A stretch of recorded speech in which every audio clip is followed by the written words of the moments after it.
Hello and welcome to my new series here on YouTube, where we're going to go through every single kaiju film and do a commentary and a review of it, which is insane because there are a lot of films. So many films, they keep making them, which is good. It's a good film. Good. They keep making films. But we're going to start with the Godzilla movies. So there are 36 Godzilla films. So we've got this set, which is where I'm going to start watching most of the films from. My delicious Showa era set from Godzilla from 1954. First one, to 1975. Yeah, as I said, you got the Japanese and American films. That's pretty much where most kaiju films come from. I'm still waiting on my British Godzilla film. Oh yeah, Gorgo exists. I forget Gorgo exists. Oh, I need to. God, I'm going to watch Gorgo, aren't I? Actually, it's not that bad a film. It has some problems, but we'll get to that when we get there. So that's the intro. Let's get to Godzilla. No. Not that one.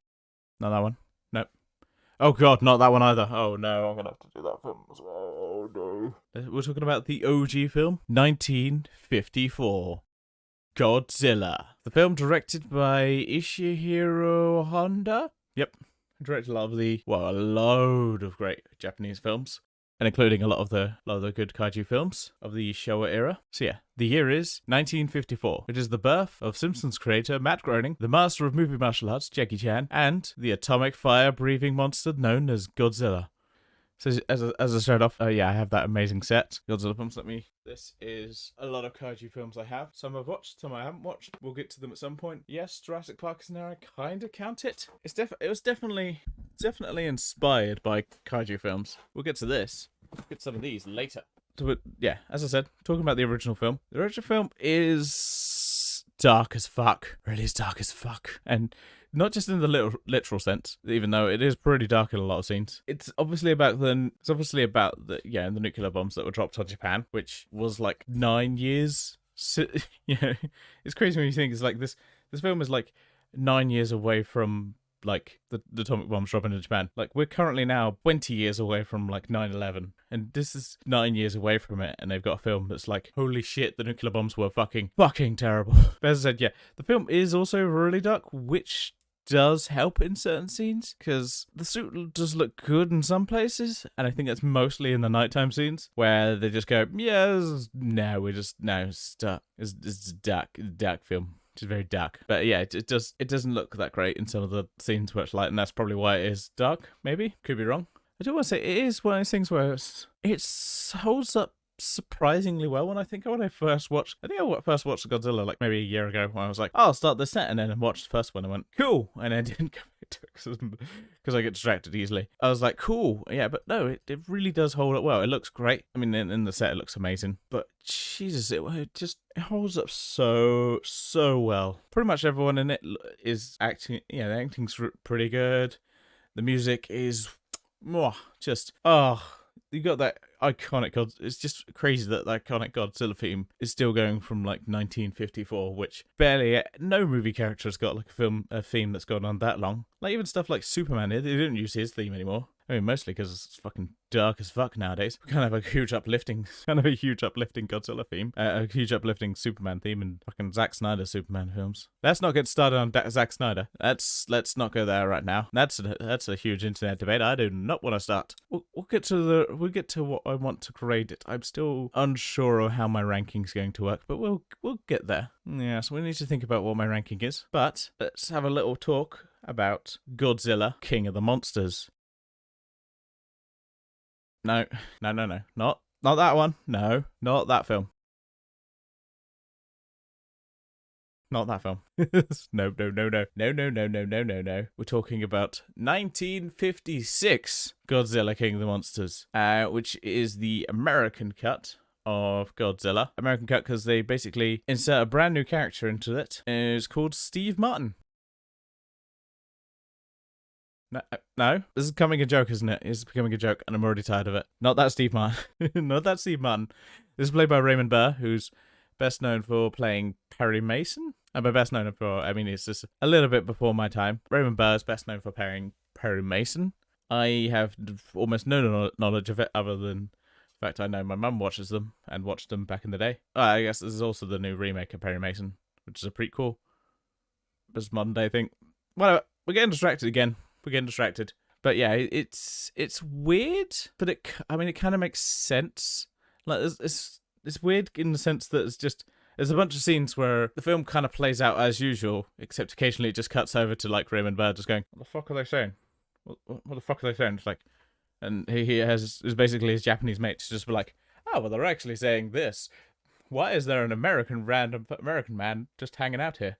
Oh, I see." It's one of the end. Obviously, it kind of cuts down on maybe some of the darker stuff of the film. Yeah, maybe America might be a bit sensitive of the fact that they dropped a few nukes on Japan. I don't know, just crazy ideas. This, yeah. So it's worth watching just because, but yeah, unless of course you have a problem with like subtitles or in any way, I'd say stick to the original. There's certain bits where I'm like, oh, that was kind of cool. They kind of fit him into here, and because obviously they had to recreate a lot of the sets to be like, hey, have this character over here. But yeah, it's kind of just, now that we have like a good subtitled version, it's not worth it, because I think also that a lot of the original Japanese footage doesn't look as good. It must have been they used like a copy from Japan, whereas like the original Godzilla film is based on the original reels. Maybe, I don't know. It just doesn't look that great in comparison. But yeah, unless of course you're just curious, give it a watch. Or yeah, unless of course you have any sight problems, then it might be the version you might want to check out, because you might have problems with subtitles. So yeah, I wouldn't say it's bad. It's some of the dubbing is maybe a little bit off, but it's really hard to get dubbing right. It's incredibly difficult to make dubbing look good. If you can get dubbing to look good and not look out of place, then that's impressive. Because generally dubbing looks shit. I'll be honest. Dubbing in live action stuff, shit. Like animated stuff, okay, it's easier to get around because you've just got a mouth that just goes.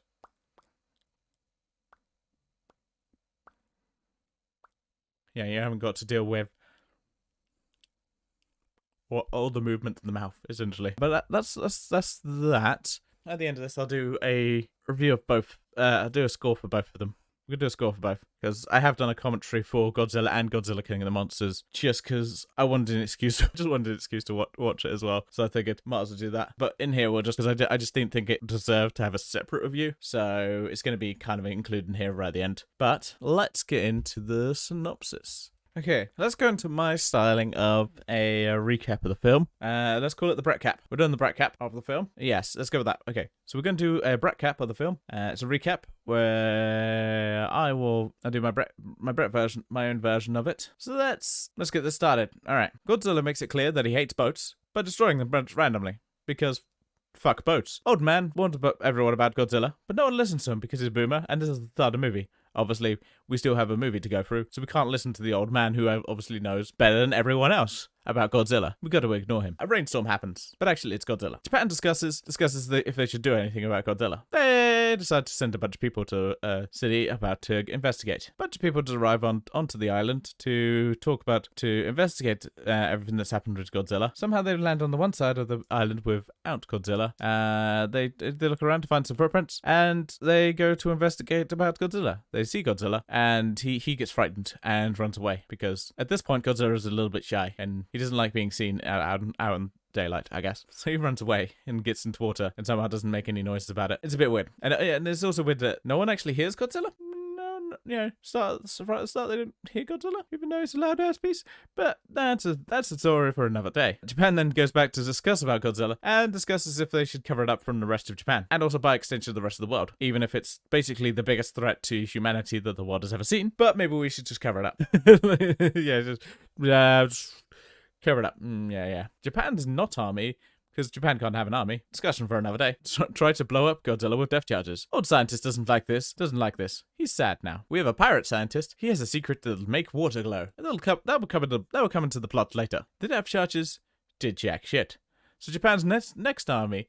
Next up, the depth charges did fuck all. Japan's next up is to build a little fence around Tokyo Bay. And by a little fence, I mean a giant fence around the entirety of the bay.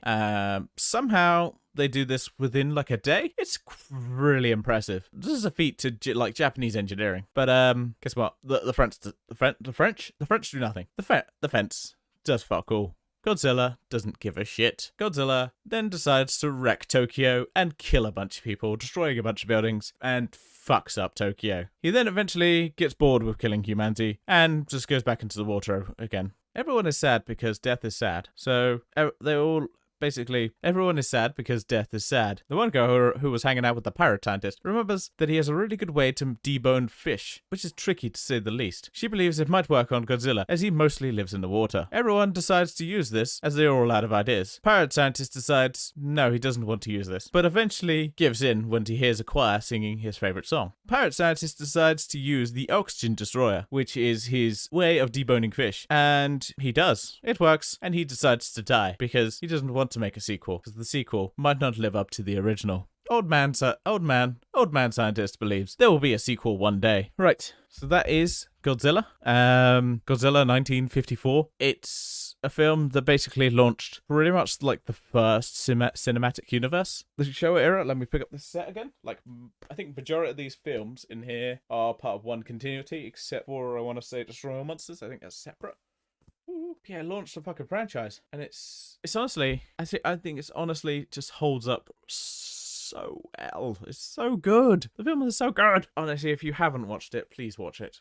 Just get out there, find a copy, find it somewhere. Someone's got to have a copy of it somewhere. Watch it. If you can afford this set, do it, because it's so good. It's honestly, I'd rave about this set. It's the Criterion Collection. If they ever do like a Heisei era, which is the next era, or like any other era in Godzilla, I will fucking jump on another set of these. I have the films and I would buy it immediately. Score time. Let's go with the score. What do we want to give the score? I think I'm gonna just do... Okay, my score system is basically... I'm just gonna use the traffic light system. Green, yes. Orange, red, no. Fuck off. No. I'm just gonna use that because it's a simple system, and then if I start giving numbers to things, people go, oh, but the numbers don't quite match up. You gave this one this score, and this one... So, no. So obviously the original Godzilla gets a green. There's no question about that. It's the original Godzilla. It's great. Watch it now. Godzilla King of the Monsters. It gets amber. It's middling, and of course that's the only version you have access to. If you don't have access to the original film, it's a green. If you have any problems seeing it, if you have any problems, you need a dub. Then it gets bumped to a green. But for most people, I'd give it amber. It's not worth watching. Watch the original. Yeah. Right. The next film coming out next week. Actually, next week is going to be my commentary of King of the Monsters, and then the week after that will be Godzilla Raids again. So we'll do again commentary review. So next week, be King of the Monsters will just be the commentary because there is no review. But yeah, after that will be Godzilla Raids again. 1955. So thank you for watching this video. This is my first attempt at any of this stuff, and I'm hoping it's not terrible. This is what I say. I'm hoping it's possible. Thanks for watching right now, and good night. Farewell. Please go home. So, thank you for watching this video. This is my first attempt at any of this stuff, and I'm hoping it's not terrible. This is what I say. I'm hoping it's possible. Thanks for watching right now, and good night. Farewell.